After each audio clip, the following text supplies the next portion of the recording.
आपका एनालिसिस बता रहा था कि चाइना और अमेरिका के दरमियान बैलेंस रखना पाकिस्तान के लिए चैलेंज है, लेकिन जो ट्रैक रिकॉर्ड है उसमें पाकिस्तान बड़ा कामयाब रहा है कि वो उसने चाइना से भी फ़ायदे लिए हैं, अमेरिका को भी राम करता आया है, तो कामयाबी से बैलेंस रखा।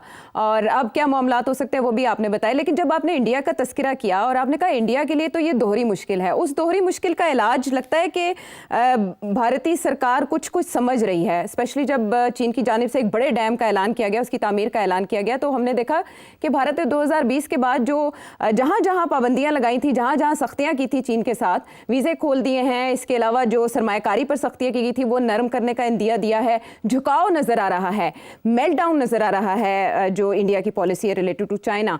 तो सरेंडर समझे हम इसका खामोशी से इंडिया का चाइना की तरफ? नहीं, ना सरेंडर है ना मेल्टडाउन है, ऐसी कोई बात नहीं है। सिर्फ बैलेंसिंग एक्ट है। इंडिया को इस बात का एहसास हो गया है कि अब चाइना को भी न्यूट्रलाइज करके रखना है। तल्लुकात अच्छे होने चाहिए, लड़ाई झगड़े बॉर्डर इश्यूज के ऊपर नहीं होने चाहिए और तजारत वापस रिस्टोर करनी चाहिए। इसीलिए ये कदम उठाए जा रहे हैं, क्योंकि इंडिया को नजर आ गया कि चाइना बहुत seriously is not tilting towards Pakistan, और ये इंडिया के फायदे की बात नहीं है। और जब से चाइना ने ऊपर डैम बनाने की फैसला किया है तिब्बत में, तो इंडिया को और भी परेशानी होगी। और चाइना ने, उनके जो स्पोक्समैन है इनडायरेक्ट प्रोफेसर साहब है एक, वो बोलते हैं, उन्होंने बड़े वाजे कर दिया है कि अगर इंडिया समझता है कि वो पाकिस्तान के खिलाफ इंडस के ऊपर या झेलम दरिया पे या उस चनाब के ऊपर ये गड़बड़ कर सकता है, तो ब्रह्मपुत्रा जो ऊपर से आता है तिब्बत से, उसके ऊपर भी चाइना भी उसके ऊपर डैम बना रहा है। तो मतलब है कि ये अगर वो बना लेगा तो उसका वही सिचुएशन होगी जो इस वक्त इंडिया की है। तो अगर इंडिया वहां गड़बड़ करने की कोशिश करेगा, पानी रोकने की कोशिश करेगा, तो फिर चाइना भी तंग कर सकता है। तो आई थिंक ये टिट फॉर टैट तो होना शुरू हो गया है, और इंडिया को भी हो गई इस बात की एहसास कि oh dear, we better build our relationship with China. मगर इतना आसान नहीं होगा ये वीजे खोल देना बिजनेसमैन के लिए, या ये बॉर्डर इश्यूज के ऊपर थोड़ी बहुत आगे पेशकदमी करना। प्रॉब्लम सबसे ज्यादा ये इंडिया का कि India is in the American camp, like Pakistan is in the Chinese camp ji. और पाकिस्तान ने अमेरिका के साथ, इंडिया ने बैलेंस करना है चाइना के साथ। China is firmly in the Pakistan camp, तो इसलिए मुश्किल हो जाएगा ना चाइना के साथ बैलेंस करना। Whereas America is not firmly in India camp, right. इसीलिए तो तकलीफ हो रही है इंडिया में। तो पाकिस्तान के लिए बैलेंसिंग आसान है vis-a-vis America, compared to India's balancing with China vis-a-vis Pakistan.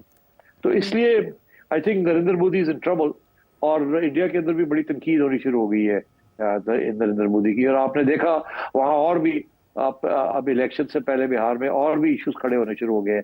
RSS वाले जो है वो खड़े हो गए हैं। कोई कह रहा है 75 साल की उम्र पे आप रिजाइन करें या छोड़ दें।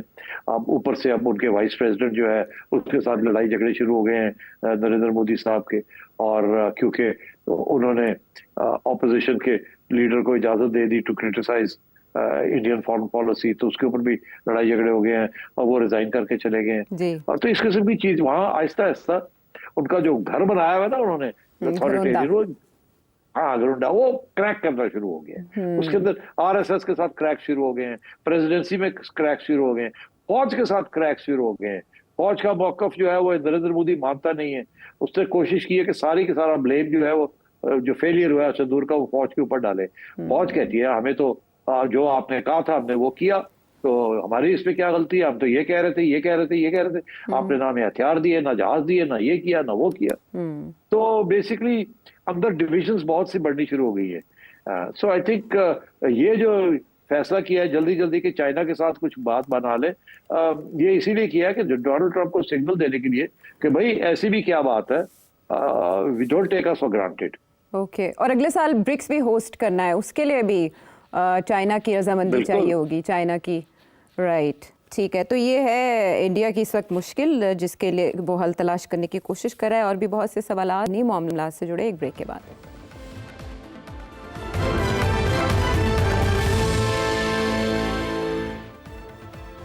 शो में साथ देने का शुक्रिया। और अब एक बहुत अहम मामला, एक बहुत बड़ी खबर, जैसे ही फ्रेंच प्रेसिडेंट इमैनुअल मैक्रों की जानिब से ट्विटर अकाउंट पर ये अनाउंस किया गया कि वो सितंबर में फ़लस्तीनियन स्टेट को रिकग्नाइज़ करने जा रहे हैं, तो इससे का कुछ ममालिक ने तो खैर मकदम किया, लेकिन इसराइल और अमेरिका ने इसे बिल्कुल मुस्तरद कर दिया। सिर साहब, ये कितना अहम इकदाम है फ्रांस का?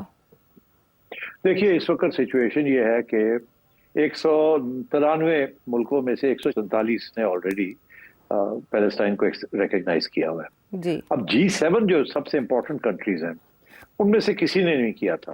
अब G7 में कौन है? G7 में अमेरिका, कनाडा, यूके, इटली, 4 ये हो गए, जर्मनी, फ्रांस और जापान। जी ठीक, ये 7, दीज आर G7। अब ये इनमें से किसी ने नहीं किया था। अब उसमें से फ्रांस रैंक्स तोड़ गया। मैं ये समझता हूं कि ये पहली क्रैक आ गया G7 में, और ये क्रैक बढ़ेगा, बिकॉज इटली अलग नहीं रह सकता। स्पेन ने कर लिया है, आयरलैंड ने कर लिया है या करना चाह रहे हैं, एंड सो ऑन। तो इसलिए आई थिंक ये सिर्फ मैटर ऑफ टाइम है कि G7 भी टूट जाएगा, और आखिर में रह जाएंगे सिर्फ यूके रह जाएगा और शायद जर्मनी रह जाए, बाकी सारे छोड़ जाएंगे इनका साथ। अब बात यह है कि बिकॉज इतनी ज्यादा ह्यूमन राइट्स वायलेशन हुई है, जेन्युइनली जेनोसाइड हुई है, कि कोई बंदा भी जो है ना वो अनअफेक्टेड नहीं रह सकता, कोई मुल्क अनअफेक्टेड नहीं। हर जगह पे जो local population are rising up in support of Palestine. इतना जुल्म किया है इसराइल ने कि कोई नो वन कैन। तो ये सूनर और लेटर ये जो है ये मामला रिकग्निशन की तरफ जाएगा, और आखिर में रह जाएंगे 2-3, एक अमेरिका रह जाएगा तो एक आध, और यूके जब तक अमेरिका ओके नहीं करेगा यूके नहीं करेगा। यूके बिल्कुल पिट्ठू है यूएसए का, और हालांकि वहां लेबर गवर्नमेंट है, शॉकिंग। और मगर लेबर गवर्नमेंट जो है इस मामले के ऊपर बिल्कुल एक रिएक्शनरी पोजीशन लिए हुए। तो I think what you have to wait and see, but I think the cracks are there. But the important thing is कि ये क्रैक्स जो हैं they are reflective of the cracks in NATO. तो G7 और NATO के अंदर, दोनों के अंदर क्रैक्स आ गए, और नेटो सारा नाराज है जब डोनाल्ड ट्रंप के साथ, जो नेटो कंट्रीज हैं, कि उसने पैसे देने बंद कर दिए, या वो कहता है मैं ज्यादा से ज्यादा नहीं दूंगा, जितने आप देंगे उतने ही मैं दूंगा, और आप लोग करें। अब जर्मनी जैसा मुल्क तो पैसे इकट्ठे कर लेगा, यूके भी भाग दौड़ करके कर लेगा इधर उधर से, मगर बाकी कहां से लाएंगे? They are all bankrupt, most of them. अब तो वो उनके पास तो पैसे नहीं है कि इतने पैसे वो डिफेंस में डालें। तो मेरा ख्याल है ये, जैसे मैंने कहा कि मुझे नेटो की सर्वाइवल भी नजर नहीं आती मीडियम टर्म में, वो भी स्प्लिट होना शुरू हो जाएगा, G7 भी स्प्लिट होना शुरू हो जाएगा, और at the end of the day America, Israel, UK रह जाएंगे, और किसी न किसी स्टेज पे यूके के ऊपर भी प्रेशर आ सकता है। अब बिकॉज वहां की आवाम भी, मेजॉरिटी ऑफ देम, अगर आज सर्वे करें तो पता लगेगा कि वो भी कहते हैं कि रिकग्नाइज करो। तो I think the ground is slipping from under their feet, और ये लास्ट, जैसे कहते हैं ना, लास्ट थ्रोज ऑफ रेजिस्टेंस है अमेरिका। और किसी न किसी स्टेज पे डोनाल्ड ट्रंप इसराइल के साथ फ्रस्ट्रेट हो जाएगा, बिकॉज डोनाल्ड ट्रंप ने सारे अपने अंडे जो है ना वो इसराइल की बास्केट के अंदर रखे हुए, मगर वो काम चल नहीं रहा है, बात बन नहीं रही है। हर रोज कभी गाली देता है, कभी पीछे हटता है, कभी फिर नाराज होता है, फिर पीछे हटता है। तो कुछ ये सारा दिन चलता रहता है डोनाल्ड ट्रंप का। और ये जो उसने फ्रांस के खिलाफ बात की है, कि फ्रांस की क्या अहमियत है और कौन है फ्रांस, ठीक है कर लिया, क्या फर्क पड़ता है, ही इज रॉन्ग। ये इस किस्म की बुली टैक्टिक्स नहीं पसंद करते लोग। Europeans are very proud of their this thing. वो और बात है कि जर्मन्स एंड ब्रिटिशर्स जो हैं वो बहुत दबे हुए हैं because of the American role there of during the world war and second world war and subsequently the rebuilding of Germany specially. मगर बाकी मुल्क जो है they won't be able to afford it for longer, और वो आहिस्ता आहिस्ता slip away कर जाएंगे। So I think Donald Trump को किसी न किसी स्टेज पे रियलाइजेशन होगी कि he has to take a hard line with Israel, और वो कब होगी I can't say, but I think ये जो एब्राहम अकॉर्ड्स है ना, this is going to be very critical, कि लेन देन की जब बात होगी तो this will be very critical. और मेरा अपना ये ख्याल है कि इस लेन देन के अंदर कोई ना कोई सोल्यूशन 1-2 साल में निकल आएगी।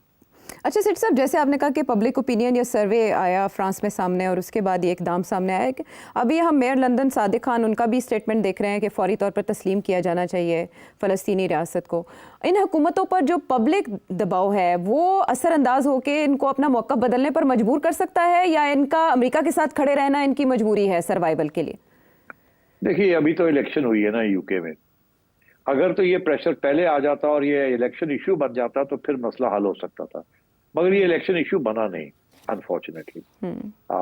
अब ये लेबर गवर्नमेंट जो है, ये मेजॉरिटी तो इसकी ज्यादा नहीं है, मगर किसी न किसी स्टेज पे क्राइसिस हो सकती है, बैक बेंचर रिवोल्ट हो सकता है और प्रेशर बन सकता है, बिकॉज ब्रिटेन की जो जमहूरियत है it's a very robust, strong and democratic. और अगर आप वहाँ की आवाम जो है वो बिल्कुल, कोई सर्वे होता है और वो सर्वे में पता चलता है कि इस किस्म की सिचुएशन है जो फ्रांस में थी, तो बिल्कुल प्रेशर पड़ सकता है on the current labour government कि आप कुछ अपनी पॉलिसी को चेंज करें। ठीक है, एक तरफ पब्लिक ओपिनियन असरअंदाज हो सकता है, दूसरी तरफ अब्राहम अकॉर्ड के सिलसिले में कुछ लेन देन हो सकती है जिससे इन मसाइल का या इस बहरान का हल निकल सकता है।